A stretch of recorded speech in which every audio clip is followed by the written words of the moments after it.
He wanted to gain power at any cost. At one time, he was the most powerful leader in Europe. He wanted to be the modern Julius Caesar of Rome and waved his hands like that.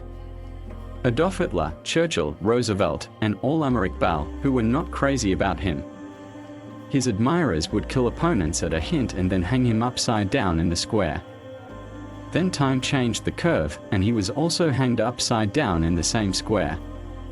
We will show you the story of a fascist. When Mussolini was in school, he used knives. He was a bully in school, and because of that, he was expelled from every other school. When he grew up, the stubborn boy who was disliked by everyone developed an attractiveness in his personality. The reason was his clear personality and confident conversation style. There was an intoxication in the words of this tall and strong-bodied young man. It would have become a party wherever it existed, but he was captivated by the personality of Karl Marx himself. How much he was influenced by Karl Marx can be gauged by the fact that when he went from Italy to Switzerland in search of work, he didn't even have a penny in his pocket. But there was definitely a picture of Karl Marx. For the first few months in Switzerland, he did odd jobs. Then he got a job at a trade union. His job was to propagandize in favor of trade unions. Mussolini was well educated, and he was also fond of smooth talk. So his propaganda became popular. But this propaganda was not liked by the Swiss government. Mussolini was also arrested when Switzerland launched a crackdown on the socialists. And then, as always, it happened. He became more famous after his arrest. Even in his native Italy, the news of him began to spread. After being released from prison, Mussolini returned to his native Italy and became a schoolmaster. But as he could not become a good student, he also could not become a good teacher. So he left the school job and started working for the trade unions. But by then, the problem of Switzerland had arisen in Italy as well. The government was not happy with the trade unions, so he went behind bars in his country too. In 1999, when he was freed for a while, he fell in love with the 16-year-old daughter of his father's former lover. Mussolini's love affair was successful, and the two became life partners. Mussolini was a well-known writer for communist newspapers. But in 1912, he started his own newspaper. La Lotta de Classe. It means class struggle. This paper became so popular that the socialists made him the editor of another paper called Avanti. That is, forward or progressive. Mussolini was such a prolific editor that he doubled Avanti's publication in a short period of time. Now he had become not only an editor but also an active member of the Socialist Party. Mussolini was on his way to becoming a great revolutionary. But in the meantime, the First World War broke out, and Mussolini saw a new way to fulfill his ambitions. Socialists were against war, so initially Mussolini strongly opposed war. But then, when he saw that the wealthy sections of the country were investing in the war, he again took a U-turn and started supporting the war. His socialist colleagues objected to the idea that Mr. Hum was against war. In such a situation, Mussolini told him a sentence from Karl Marx that revolution comes only after war. But the socialist class did not accept Mussolini's answer. Mussolini was stripped of his newspaper editorship and expelled from the party. This was the moment when Mussolini developed a deep hatred for the socialists. But perhaps he no longer needed them because he had found capitalist allies to support the war. These were the capitalists who were making money during the war by selling arms and other goods. Now Mussolini did two things. First, he created a war frenzy in the people with his ability to speak, and the second thing he did was that the weapons were closed and reached the battlefield. When the war ended, Italy and the Allies had won. When Mussolini returned from the battlefield, he was greeted like a victor. His height has grown a bit now. But after the World War, Italy developed grievances with its allies France and Great Britain. That is, Italy got a very small share of the conquered territories. That is, Austria and a small part of Jordan came to Italy. While most of the territories taken away from the Ottoman Empire, such as Syria, Iraq, and France, were shared by Britain, the great financial crisis created during the war had become a disaster for Italy. Mussolini took advantage of the financial crisis caused by the war. Instead of telling people that countries suffer from crises due to war and fighting, he started focusing on the economy. He played a dangerous game and started inciting people to rebel against the system for personal fame. He said that now Italy needs a dictator who will raise the prestige of Italy in the world, because the current system has disgraced Italy around the world. However, the truth was that Mussolini played a full part in the war that brought Italy to this point. But now it was his charisma, or charismatic personality, that a reasonable and passionate number of people had become his enthusiastic supporters. He spoke of the superiority of Italian nationalism, and these words touched the hearts of his admirers. A year after the war, in 1919, more than 200 ex-soldiers and political activists gathered in Milan, Italy. He formed a political party based on Mussolini's philosophy and made Mussolini its leader. Mussolini named this party the Fascist Party, which means a bundle or a bundle of rods. One of the reasons why the party was called fascist was that Mussolini saw it as a group of fighters who would bring about a revolution. The name of the party was its emblem, a bundle of rods with an axe on it. The fascist party had two parts, one political fascist and the other military fascist. Militant fascists wore black shirts, hence, they became known as black shirts in Europe. Mussolini had built his own party, but it was still lacking. That is, a nationalist party needs an enemy to increase its power, which it can create hatred against by holding it responsible for all the problems of its nation and then using it when needed. Mussolini was lucky, he didn't have to think too hard to find the enemy. Because his old love, Karl Marx, and the ideology of socialism were right in front of him as his enemies. In those days, socialists in Italy held daily demonstrations and strikes for their rights, which brought work to a standstill in factories.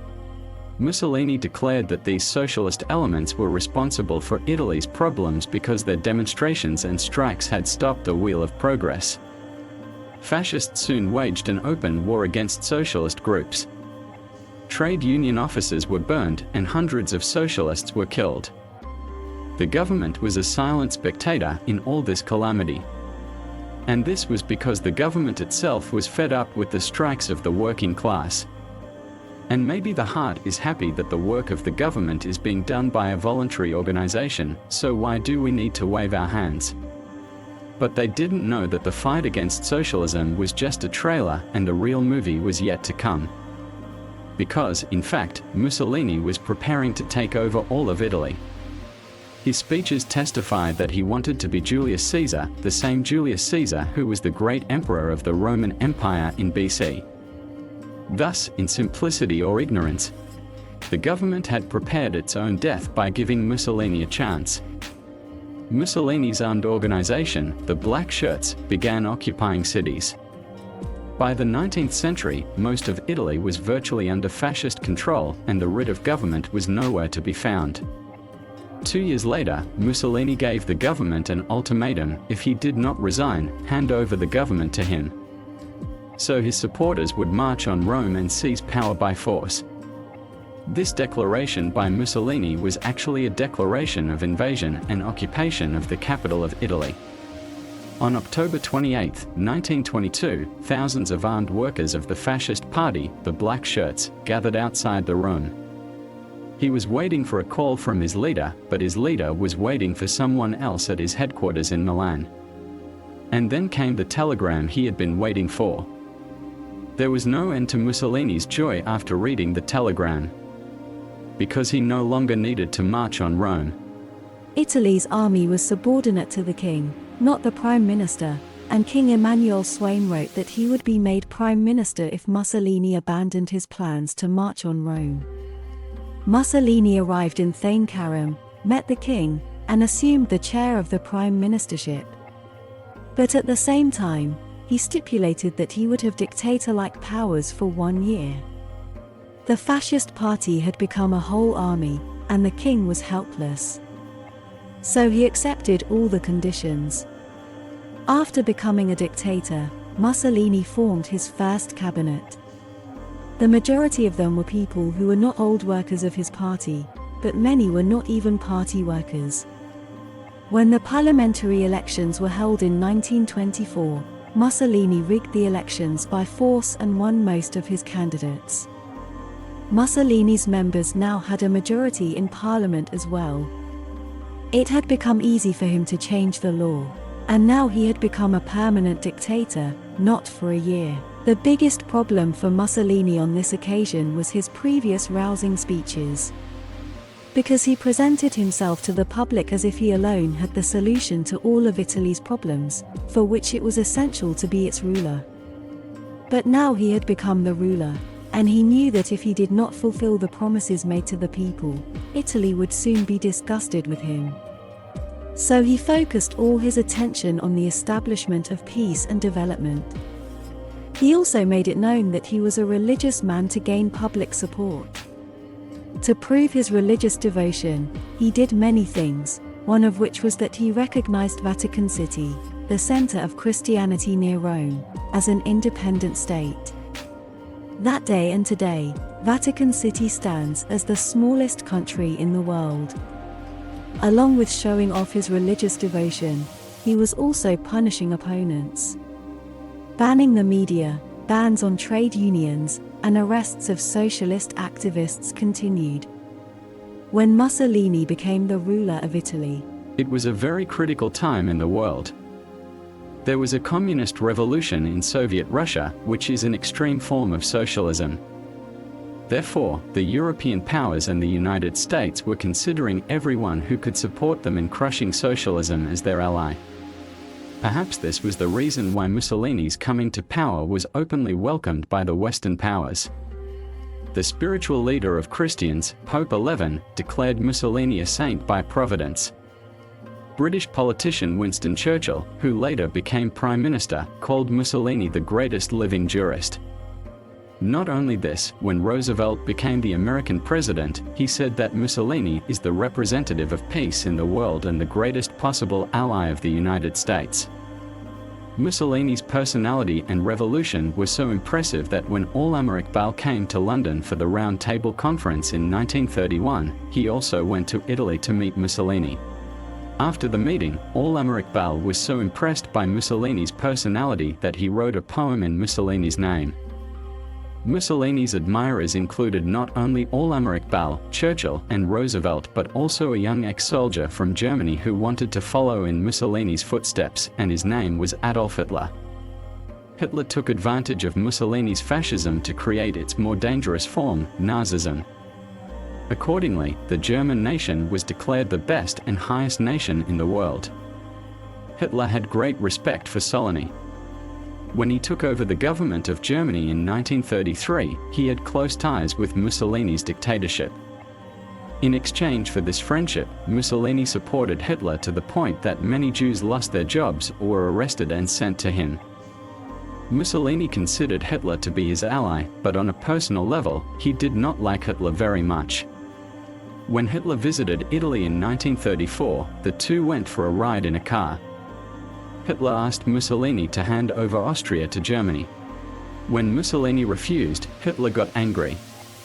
Both of them got out of the car. Later, when Mussolini was asked what the matter was, his reply was, "Hitler is nothing but a little crazy clown." However, after some time, Mussolini handed over Austria to Germany, which improved the relationship between the two. Mussolini had now begun to think beyond Italy's borders. In 1935, he captured the African country of Ethiopia with the help of Hitler. A few years later, he also occupied Albania, a small country in Europe. On the other hand, Mussolini's friend Hitler was waging and winning the Second World War due to his radical ideas. His successes in Poland and France made Mussolini jealous. He didn't want Hitler to single-handedly digest all of Europe, so he also jumped into World War II. First, he invaded Greece. The Greco-Italian War is one of the most interesting battles of World War II. With a power like Italy on one side and a weak country like Greece on the other, Mussolini made a generous offer to Greek politicians and generals, saying that they would be enriched if they handed Greece over to him. Greece was a weaker country than Italy, but it still could not be conquered by greed. Furious and in a frenzy of victory, when Mussolini invaded Greece, the Greek army liberated the 60s. The Italian army was forced to flee backward. Not only that, but the Greek army followed the Italians and penetrated into Albania. Great Britain, which was an ally of Greece, also started destroying Italian ships. Now Mussolini's hands and feet began to swell, so he called for help from the same friend he had once called the crazy little clown. When asked for help, Hitler first lectured Mussolini on why the invasion of Greece was final without consulting him. Mussolini somehow managed to cool down Hitler and convince him to help. In 1941, the German army came to the aid of Mussolini, invaded Greece, and, in just 3 weeks, conquered Greece and raised its flag. But the Greek defeat was the first crack in Mussolini's charismatic personality. Now the people's trust was starting to rise with him. As Mussolini's spell began to break at home, rival forces became more powerful. Within 3 years, Mussolini's forces suffered crushing defeats in Somalia, Ethiopia, North Africa, and Russia. But the last straw fell in 1943, when American and British forces invaded the Italian island of Sicily. And the charismatic Mussolini could do nothing but watch. A meeting of the Fascist Grand Council was held on this. It was decided in the meeting that Mussolini must be removed from the chair if the enmity between the United States and Great Britain is to be avoided. So Mussolini was dismissed. Mussolini refused to accept the decision, as he was a dictator in his own right. He still believed that the government belonged to him. So he ignored the decisions of the party and the council and reached his office the next day. But now the King of Italy had also turned against him, and due to continuous defeats, the black shirts had also become weak. On the orders of the king, Mussolini was arrested and imprisoned in a mountain area far from the capital. When the news of Mussolini's arrest became public, panic broke out. People began tearing down statues of Mussolini and defacing pictures across the country. In such a situation, Mussolini's same crazy friend came to him. Hitler sent commandos to free him and bring him to Munich, Germany. Hitler's army then occupied northern Italy and installed Mussolini as its ruler. Now see that the same Mussolini, who until yesterday dreamed of establishing the Roman Empire and wanted to see himself as a conqueror like Julius Caesar, Augustus, and Constantine, is now a puppet of Hitler. On this, Mussolini's former admirer Churchill said, "The status of a Mussolini is now like a parasite or a slave of Hitler." Time passed, and the year 1945 came. The German, who had initially proved to be the greatest player of World War II, was now leaving the field. Hitler's forces were retreating everywhere, and Mussolini, who was still alive with Hitler's support, was becoming helpless. When Hitler's defeat seemed certain, Mussolini decided to flee Italy. This photo you are looking at is said to be the last photo of Mussolini alive. On April 26, a convoy of German soldiers and civilians was going to seek refuge in Switzerland, including an elderly couple. A 61-year-old soldier with a German Air Force helmet on his head and an overcoat on his body was accompanied by a 33-year-old woman who appeared to be his daughter but was actually his lover. The next day, April 27, when the convoy reached the lakeside town of Dongo, only 25 kilometers from Switzerland, it was stopped by an armed group of socialists. After the defeat of the Germans, the socialists were now powerful and were killing Mussolini's supporters. He was also desperately looking for Mussolini, as he had many accounts to settle with him. When the convoy was searched, someone recognized this old German soldier. This old man was, in fact, Benito Mussolini, accompanied by his mistress, Clarita Potassi, who had sworn to be with him till death. The socialists were going crazy over the arrest of Mussolini. They imprisoned both of them in a farmhouse. When the sun rose the next day, the armed men took them out of the farmhouse and took them to a nearby village. There, the couple was ordered to stand against a stone wall. Mussolini was convinced that he would not be left alive, so he told the socialists to take the gun and not miss the target, it should hit the heart directly. This was the man who straightened the gun and put Mussolini to sleep. The bodies of Mussolini, his mistress, and other fascists were loaded into trucks and brought back to Milan, the city where he had ruled only a few days before. These bodies were thrown into the city square like garbage. It was the city where Mussolini founded the Fascist Party. This was the city where Mussolini, with the help of Hitler, formed the last government. This was the same city and this same square where, only 8 months earlier, Mussolini had dumped the bodies of 13 socialist workers. Now in the same square of the same city, the dead bodies of Mussolini and his colleagues were lying, which were being watched and desecrated by millions of people. Even the bodies were hung upside down and stoned.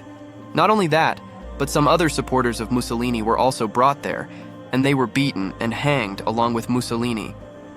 Among them was one person, Ashley Stairs. He once declared Mussolini a god. He was specifically brought before Mussolini's body and told, "Behold the end of your god." But Achilles was so firm in his ideals that he did not fear death even in front of him. He paid his last salute to his dead leader. Then he too was shot and hanged along with Mussolini. Mussolini's body was buried in a cemetery outside the city of Comilla, but this body also became a problem for Italy. It so happened that Mussolini's opponents used to visit his grave and trample on and desecrate it. On April 19, 1944, some of Mussolini's supporters dug his grave and recovered his body. They bathed the dead body and took it with them. And he left a note on the grave saying that he could not bear the desecration of his leader by the communists. He also wrote that, "Our leader is with us now, and we will cover you with flowers. But the fragrance of your virtues will overpower even these flowers." When the government found out, the search for the body started. After months of efforts in August, the government recovered Mussolini's remains from a synagogue south of Milan and took them into custody. Years later, Edwin Zoli became the Prime Minister of Italy.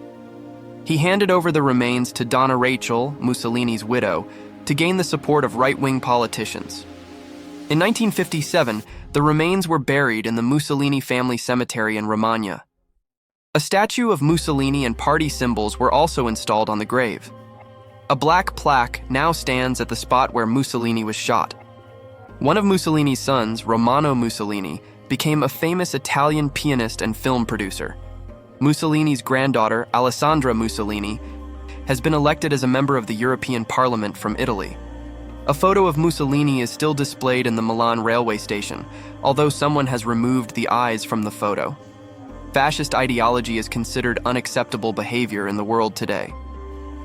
While a section in Italy still believes that Mussolini, the founder of the Fascist Party, is right, it organizes ceremonies at his grave and believes that if the era of Mussolini's ideals returns, then Italy will return to its greatness. Do you think Mussolini was a tyrant or a revolutionary whose revolution failed? Be sure to write in the comments.